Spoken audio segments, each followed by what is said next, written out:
초창기 한국교회에 부흥에 큰 힘을 주었다 해도 과언이 아닌 기도원은 중세 유럽 수도원의 영향을 받아 설립되었습니다. 함께 기도하고 생활하는 지금의 기도원 모습과는 달리 처음 수도원은 나홀로 극한 고행을 수행하는 사람들이 세속과 단절된 곳에서 수련하는 것을 의미했는데요. 그로 인해 초창기 수도사들은 악마와 맞서는 끝없는 싸움을 맨몸으로 견뎌야만 했습니다. 오늘은 펜 하나로 악마와 맞서 싸워야 했던 수도사들의 삶을 돌아보겠습니다.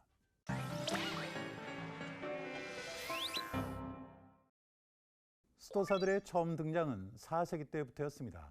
그들은 순수한 신앙을 지키기 위해서 타인과의 접촉을 일체 차단하고 사막이나 황량한 지역에서 극단적인 금욕 생활을 감당했는데요. 덕분에 수도사들은 그리스도인들의 열정을 되살리고 열악한 환경에서도 성경을 보존할 수 있었습니다.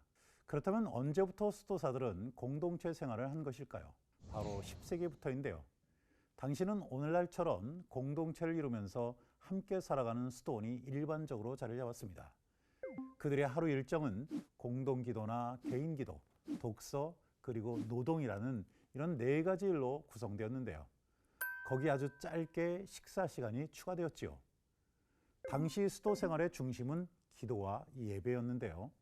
새벽 기도 시간이 오전 1시 반부터 2시 반 사이였으니 지금으로서는 상상할 수 없는 시간이지요. 수도사들의 기도를 조금 더 구체적으로 살펴보면 이런 식이었습니다. 한밤중에는 시작 기도, 아주 이른 새벽에는 찬미 기도, 그리고 동틀녘에는 새벽 기도, 그로부터 다시 2시간 뒤에는 오전 기도, 정오 무렵에는 정오 기도, 오후에는 오후 기도, 초저녁에는 저녁 기도, 그리고 얼마 뒤에는 또다시 마감 기도가 계속 이어졌습니다. 기도만 하다 하루를 다 보냈다고 해도 과언이 아닐 정도로 열심을 냈죠. 반면 수도사들은 기도뿐 아니라 육체적인 노동 역시 의무였습니다. 노동을 하는 목적은 아주 분명했는데요. 노동은 생계에 필요한 최소한의 것을 얻고 남을 구제하는 데 필요한 수단이 되었죠. 수도사는 대개 하루 6시간씩 노동을 했는데요. 중세 수도원 가운데는 수도사들의 훈련된 노동력을 활용해서 탁월하게 사업을 운영하는 일도 흔했습니다. 대표적인 곳이 독일 발트작센의 수도원인데요. 그것은 당시 최대 규모의 물고기 인공부화장을 운영했습니다. 언덕이 많은 황무지를 기증받은 영국 시토 수도의 수도원은 양을 길러서 얻은 양털로 높은 수입을 올렸는데요. 이처럼 수도사들의 고된 일과는 해가 지면 끝이 났는데 이렇게 중세시대에 확립된 수도원의 규율과 생활은 이후로 거의 변화가 없다는 사실, 또 다른 꿀팁이지요. 그 밖에 수도원에서는 학문 역시 중요한 노동이면서 동시에 미덕으로 간주되었습니다. 수도사들 대부분이 매일 연구에 필요한 시간을 어느 정도는 허락을 받았었고요. 전문적으로 성경의 사본을 옮겨 적는 수도사들의 경우에는 조금 더 여유가 있었는데요. 필사 수도사들은 홀로 작업에 전념할 수 있는 독방의 필기구까지 갖출 수 있었고 동료들과 달리 야외 노동까지 면제받았습니다.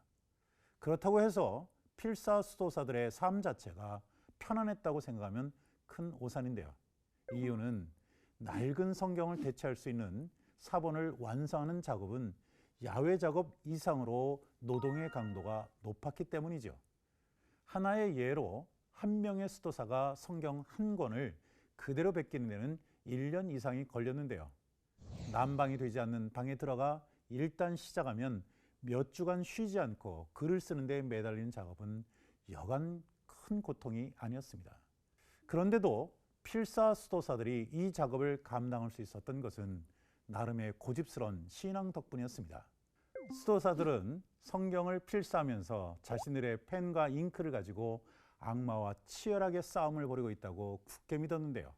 낱말 1개, 문장 1개, 그리고 문장에 필요한 부호를 양피지나 종이에 힘줘 쓰거나 표시할 때마다 그만큼의 악의 세력이 뒤로 물러날 뿐 아니라 자신들이 과거에 지었던 죄가 하나님으로부터 용서를 받는다고 확신했습니다. 어찌 보면 너무 극단적 신앙 같지만 그러한 영향으로 네덜란드에서는 수도사 전체가 오로지 신학 연구에만 집중하는 수도원이 출현하기도 했었죠.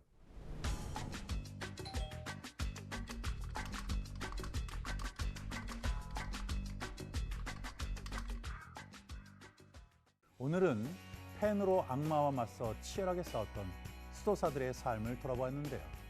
그런 필사 수도사들의 노력을 통해서 신앙과 교회 생활의 기초가 되는 성경이 고스란히 보존될 수 있었습니다. 그리고 더 나아가서 수도원들 가운데 학문에 전념하는 학문 중심의 수도원들이 도처에 꽃을 피웠고요.